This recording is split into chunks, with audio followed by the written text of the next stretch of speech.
They took Jeremiah Love, the running back out of Notre Dame, the highest paid running back in the league as a number 1 receiver, one of the most athletic players. He can stop the run and he can stop the pass. I'm Sully with the Sidekick, and this is Sports of Sully. With the NFL draft wrapped up, we're going to be giving some of the top teams a grade for the NFL draft. So starting from the top, the first pick was the Raiders. They took Fernando Mendoza. That was kind of the guarantee pick. It is a pick that the Raiders had to make. Fernando Mendoza was the best quarterback prospect in this draft, and so he went number 1 to the Raiders. I like that pick. It gets an A. The second pick is the Jets. The Jets took David Bailey. That was a shock to me. I had Arvell Reese going to the Jets at number 2. He kind of fell in this draft. The Jets, I just don't like the pick just because a fast rusher off the edge. I thought Arvell Reese was more of a guaranteed star, I guess you could say, in the NFL. I thought he had the more versatility, but they went David Bailey. I would give it a C. The third pick was the Cardinals. They really shocked everyone. They took Jeremiah Love, the running back out of Notre Dame.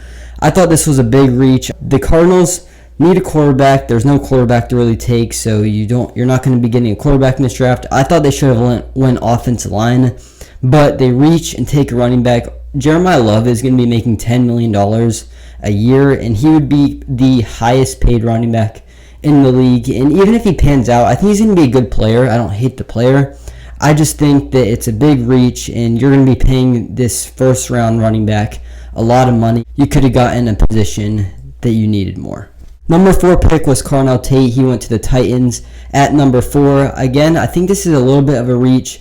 Carnell Tate was a great receiver, really consistent receiver at Ohio State. He immediately jumps in and is by far the Titans' best receiver. It's going to be really interesting to see how he pans out as a number 1 receiver because he was behind Jeremiah Smith his whole career at Ohio State. So he really gets the chance to be number 1.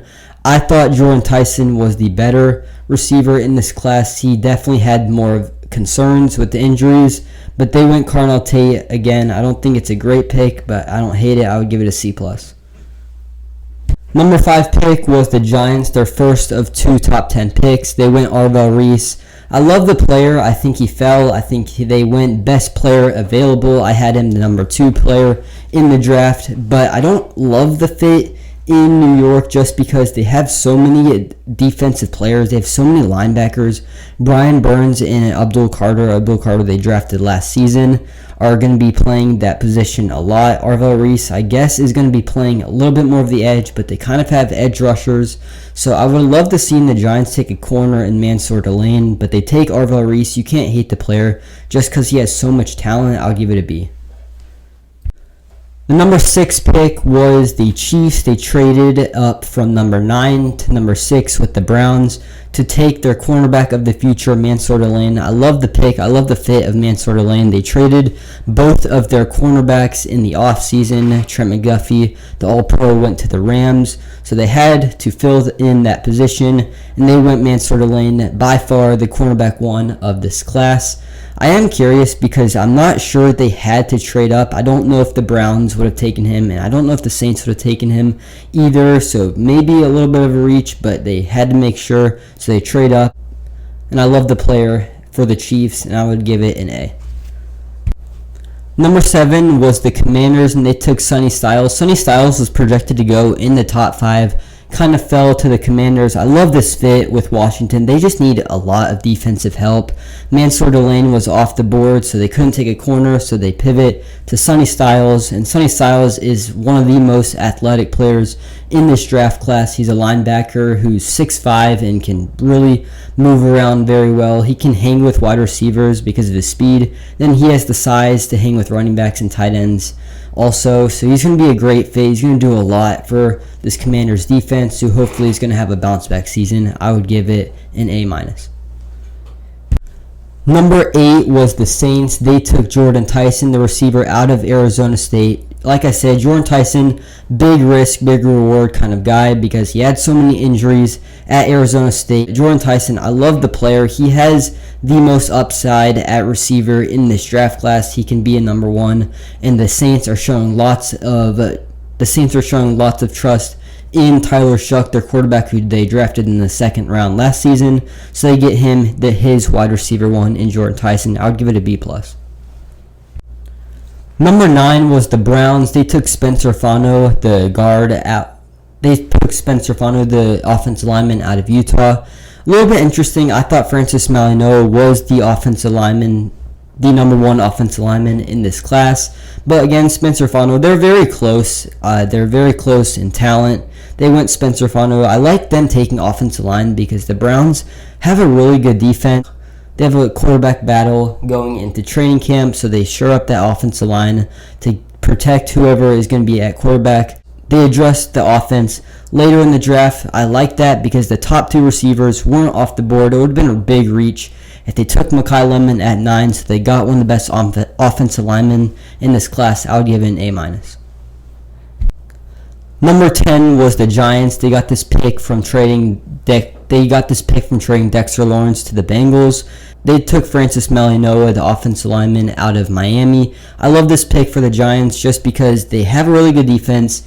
They have some weapons at receiver, and they just need to shore up their offensive line because Jackson Dart showed a lot of talent last season, and he was under pressure a lot. I think his job could be a lot easier with a great offensive lineman, and they really addressed that at number 10. I would give it an A. Number 11 was the Cowboys. They traded up from 12 to 11. They switched spots with the Dolphins. It cost them 2 round 5 picks, but they took Caleb Downs, the safety out of Ohio State. I love this pick a lot for the Cowboys. They needed defense. They traded up, and they got one of the best defensive players in this draft. I was expecting the Cowboys to have to go up to at least number 6 to take Caleb Downs. He's one of the best safety prospects we've seen in a long time.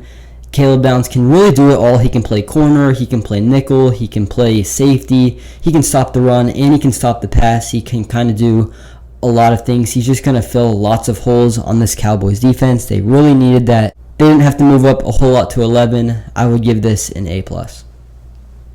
So now we're going to talk about a few winners and losers of the draft. My first winner is the Browns. I really think the Browns had a very good draft. They addressed the offensive line, like I said, with Spencer Fano in the first round. And then they got some really good receivers. Denzel Boston in the second round I thought was great value. And then Casey Concepcion at pick 24. Also, I thought was great value. They really addressed their biggest weaknesses, and they're going to be a hot team going into the season. And then my second winner, I think, is the Cowboys. I thought the Cowboys had a very good draft outside of Caleb Downs. Caleb Downs was, I thought, the best pick of the first round. They also traded back. I don't love the Cowboys trading back with the Eagles. The Eagles got a great receiver in Malachi Lemon, but they traded back. They took Malachi Lawrence, the edge, out of UCF. I like this guy coming out of UCF. He really graded well at the combine, and I think he can be a great force. A big loser I thought of the draft was the Rams for obvious reasons. The Rams really reached in taking Ty Simpson at number 13, the quarterback out of Alabama. There was rumors that the Cardinals might trade up into the first round, late in the first round, and take him. I just don't think the Rams need to take him at 13. I get what they're doing. Matthew Stafford is getting old. They're trying to plan for the future. But taking Ty Simpson, Sean McVay, their coach, did not really seem too happy. It didn't seem like him and the GM were on the same page. They take Ty Simpson and kind of plan for the future instead of getting Matthew Stafford, an elite weapon, and going for a Super Bowl push. They take Ty Simpson, who I don't really love as a prospect. He really fell off after a few good games at Alabama, but the Rams take him, and he's going to be fighting for a backup spot. And then my second loser, I think the Jets are a loser. The Jets had 3 first-round picks. They took David Bailey, who I wasn't a big fan of, at number 2. They took Kenyon Sadiq and Omar Cooper. Omar Cooper I like as a player. I think is a little bit of a reach. I thought there were better receivers like Denzel Boston on the board. And then Kenyon Sadiq, you took Mason Taylor at tight end last season in the second round, and I thought he played pretty good for the Jets, but you take this really athletic tight end who's going to be a great player and is going to be a really good fit on really any offense. I think you should have addressed the defense a little bit more. You had no interceptions last season, which was the first time in over 100 years that happened. You have to address the defense, and they did at pick 2, but they didn't the rest of the first round. So that's going to do it for today's show, recapping the NFL draft. This is Sully, signing off.